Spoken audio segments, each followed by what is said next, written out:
Welcome back to heart stories. నువ్వు ఇవన్నీ ఆలోచించడం మానేసి కళ్ళు మూసుకొని పడుకో అన్నాడు జయ్. నేను పడుకుంటే నువ్వు నన్ను వదిలి వెళ్ళిపోతావు అని అంది బుడ్డి. నేనెక్కడికి వెళ్ళను, నీకు సూప్ తీసుకువచ్చి ఇక్కడే ఉంటాను అని అన్నాడు జయ్ ముందుకు వంగి బుడ్డి నుదురు మీద ముద్దు పెడుతూ. నిజంగా ఉంటావు కదా, ప్రామిస్ అని అంది బుడ్డి చెయ్యి ముందుకు చాపి. జయ్ చేతిలో చేయి వేసి ప్రామిస్ అన్నాడు బుడ్డి వైపు చూస్తూ. అప్పుడు వదిలింది బుడ్డి. బయటకు వచ్చిన జయ్ గోడకు ఆనుకుని నిలబడి కళ్ళు మూసుకున్నాడు. I'm sorry baby, I'm so sorry. ఇంత బాధ నీకు ఈ వయసులో అవసరం లేదు. నువ్వు హ్యాపీగా ఎంజాయ్ చేయాలి అంటే నేను నీకు దూరంగా ఉంటాను అనుకున్నాడు మనసులో. సూప్ తీసుకువచ్చి బుడ్డిని లేపి స్పూన్తో తాగిస్తూ ఉండగా ఫోన్ రింగ్ అవ్వడంతో బౌల్ పక్కనే ఉన్న జతిన్కి ఇచ్చి ఫోన్ లిఫ్ట్ చేసి హాయ్ మమ్మీ అన్నాడు జయ్. కొడుకు గొంతులో రోజు వినిపించే జోష్ మాయం అవ్వడంతో జయ్ ఆర్ యూ ఓకే అని అడిగింది అనసూయ. ఆ మమ్మీ, ఐఎమ్ ఫైన్ అన్నాడు జయ్. లేదు నాన్న, నీ వాయిస్ వెంటనే తెలుస్తుంది నువ్వు సంతోషంగా లేవని. ఇదంతా ఆ జనని వల్లే. తను నీ హ్యాపీనెస్ని స్పాయిల్ చేయడానికి పుట్టినట్లుంది. కష్టపడి సాధించుకుంది అంతా 5 నిమిషాల్లో నాశనం చేసేసింది అని అంటూ నువ్వేం బాధపడకు నాన్న, నేను కంపెనీతో మాట్లాడతాను. ఆ పిల్లని ఆపకపోతే ఊరుకోనని చెప్తాను. ఇంత జరుగుతుంటే మేనేజర్ ప్రొడ్యూసర్స్ ఏం చేస్తున్నారు, నేను కనుక్కుంటాను అని అంది చాలా కోపంగా. ఆ మాటలు విన్న జయ్ కొద్దిగా షాక్ అయ్యి మమ్మీ అవేం అవసరం లేదు, తను చిన్నపిల్ల, ఏదో తెలియక చేసింది, ప్లీజ్ లీవ్ ఇట్ అని అన్నాడు జయ్. తను చిన్నపిల్లే, పనులే పెద్ద పెద్దగా ఉన్నాయి, ఇలాగే వదిలేస్తే నీ కెరియర్ని స్పాయిల్ చేసేస్తుంది. తను మాత్రం చిన్నపిల్ల కోటాలో తప్పించుకుంటుంది అని అంది అనసూయ ఇంకా కోపంగా. బేసిక్గా అనసూయకు జయ్ పక్కన బుడ్డి నచ్చడం లేదు. దానికి తగ్గట్టుగానే బుడ్డి ఇలా చేసేసరికి ఆవిడకి తనని బ్లేమ్ చేయడానికి బుడ్డినే అవకాశం ఇచ్చినట్లుగా అయ్యింది. మమ్మీ చెప్పాను కదా నేను సెట్ చేసుకుంటాను, ప్లీజ్ నువ్వేమి చేయొద్దు అని రిక్వెస్ట్ చేశాడు జయ్. ఇంత జరుగుతున్నా కొడుకు ఇంకా తననే వెనుకేసుకురావడం అనసూయకు ఇంకా మింగుడు పడటం లేదు. జయ్ దగ్గర ఏం మాట్లాడకుండా ఫోన్ పెట్టేసి నెక్స్ట్ కంపెనీకి ఫోన్స్ చేసి మీటింగ్ ఏర్పాటు చేసింది. ఫోన్ పెట్టేసి లోపలికి వచ్చిన జయ్ బుడ్డి వైపు చూసి అయిపోయిందా అని అడిగాడు క్యాజువల్గా. అయిపోయిందన్నట్లుగా తల ఊపింది బుడ్డి. మెల్లగా బుడ్డి పెదవులను తన వేళ్లతో తుడిచి సరిగ్గా పడుకోబెట్టాడు. నువ్వు ఇంత ప్రేమగా చూస్తుంటే బుడ్డికే కాదు మాకే ఏదోలా ఉంది, ఇంకా తనెందుకు వదులుతుంది అనుకున్నాడు మనసులో. ఇదంతా చూస్తున్న సుభాష్.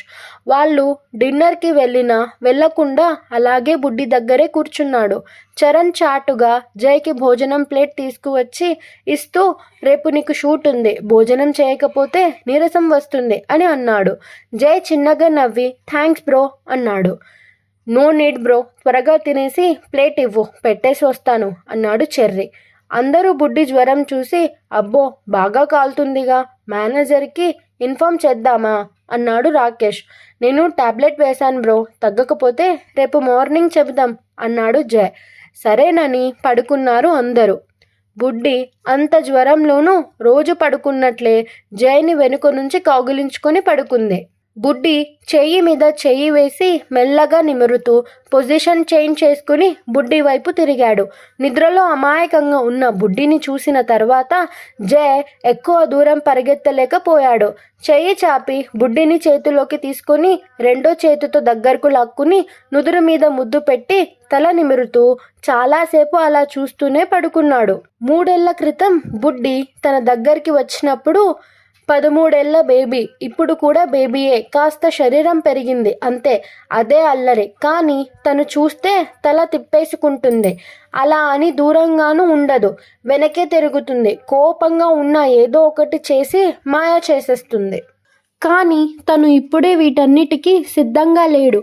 బుడ్డికి కూడా ఇది టైం కాదు. ఆ రోజు వాళ్ళ అమ్మగారు పిలిచి బుడ్డిని జాగ్రత్తగా చూసుకోమని చెప్పింది.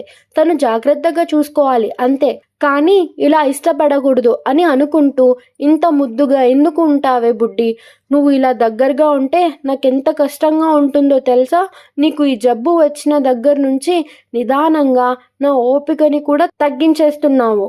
ఎప్పుడు రాంగ్ స్టెప్స్ వేస్తానోనన్న భయంతో నీ తప్పు లేకపోయినా నిన్ను తిడుతూ బాధ పెడుతూ నేను కూడా బాధపడాల్సి వస్తుంది. ఎందుకే నేనంటే నీకు ఇంత ప్రేమ అని మనసులో అనుకుంటూ బుగ్గ మీద వేలితో మెల్లగా నిమిరాడు. నీ బర్త్డేకి స్పెషల్గా ప్లాన్ చేయాలి అనుకున్నాను, నువ్వేమో ఈలోపే ఏవేవో చేసేస్తున్నావు. ఇలా అయితే నేను ఇవన్నీ ఎలా మేనేజ్ చేసుకోనే అనుకుంటూ ఉండగా టాబ్లెట్ పని చేస్తూ జ్వరం తగ్గుతూ ఒళ్ళంతా చెమటలు పడటంతో జయ్ కూడా తడిచిపోతున్నాడు. మరుసటి రోజు బుడ్డికి జ్వరం తగ్గడంతో జయ్ షూట్కి వెళ్తూ జాస్మిన్కి బుడ్డిని చూడమని చెప్పాడు. మేం చూసుకుంటాంలే, నువ్వు షూటింగ్కి వెళ్ళు అన్నారు అందరూ. ఆ రోజు జయ్కి రాకేష్కి షూట్ ఉండటంతో ఇద్దరు వెళ్ళిపోయారు. జయ్ వెళ్ళగానే ప్రొడ్యూసర్స్ ఒక్కొక్కరు రావడం మొదలుపెట్టారు. సాయి కుమార్ కూడా రావడంతో బుడ్డి మీద అందరూ కోపంగానే ఉన్నారు. బుడ్డి వల్ల జయ్ కెరియర్ ఎఫెక్ట్ అవ్వడంతో ఈసారి ప్రదీప్ కూడా కొద్దిగా బుడ్డికి యాంటీగానే ఉన్నాడు. ఇంతలో అనసూయ కార్ వచ్చింది. తను మీటింగ్ రూమ్కి వచ్చింది. ఇంతలో స్టాఫ్ బుడ్డిని పిలుస్తున్నారని చెప్పడంతో మొహం కడుక్కొని వెళ్ళింది. బుడ్డిని చూసిన అనసూయకు కోపం కట్టలు తెంచుకుంది. ఎందుకు నా జయ్ కెరియర్ ఇలా స్పాయిల్ చేసేస్తున్నావు అని అంటూ బుడ్డిని నానా మాటలు అనడంతో సాయి కుమార్కి కోపంగా ఉన్నా ఏమీ మాట్లాడలేక సైలెంట్గా ఉన్నాడు. ఈ వయసులోనే అందం ఆస్తి ఉన్న అబ్బాయిల్ని వలలో వేసుకోవడంలో బాగా ట్రైనింగ్ తీసుకున్నావుగా, ఈ పొజిషన్ ఎప్పటి వరకు ఉంటుందో తెలియదు కదా, అందుకే బ్యాకప్ ప్లాన్గా డబ్బు స్టేటస్ ఉన్న అబ్బాయిని వలలో వేసుకుంటే లైఫ్ సెట్ అయిపోతుందని ఎంత తెలివిగా ప్లాన్ చేశావు. ఈ వయస్సుకి ఇన్ని తెలివితేటలు చూస్తుంటే నాకు కళ్ళు తిరుగుతున్నాయి. నా జై మంచితనాన్ని అలుసుగా తీసుకుని ఇలా వాడి కెరియర్ పాడు చేసి బలవంతంగా వాడి జీవితంలోకి రావడానికి ట్రై చేస్తుంటే వాడు ఏమి అనకపోవచ్చు, కానీ నేను మాత్రం చూస్తూ ఊరుకోను అని గట్టిగా అరిచింది. ఆ మాటలు వింటున్న బుడ్డి కళ్ళ నిండా నీళ్లు. తను ఏం మాట్లాడుతుందో అర్థం కాక తన మనసులో మాట చెప్పబోయింది. కానీ సాయి కుమార్ తన చేతిని పట్టుకుని తన వైపు చూడలేదు. కానీ ఆయన మొహంలో స్పష్టంగా తెలుస్తుంది అక్కడ జరుగుతుంది ఏదీ నచ్చడం లేదని.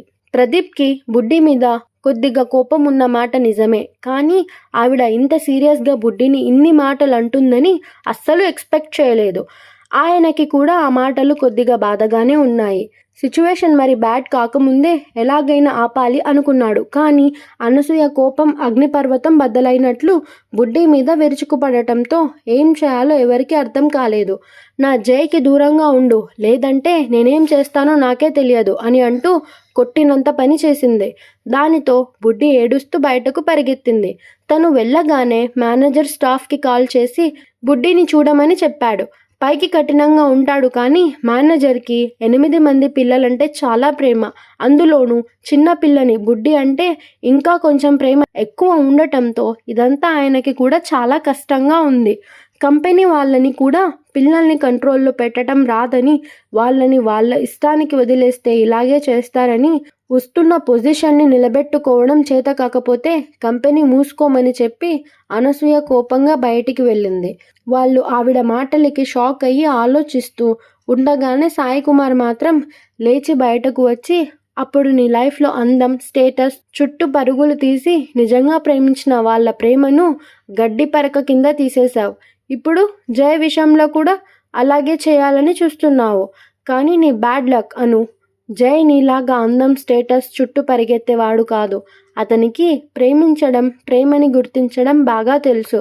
నువ్వు ఏం చేసినా జై నుంచి బుడ్డిని వేరు చేయలేవు అన్నాడు సూటిగా చూస్తూ.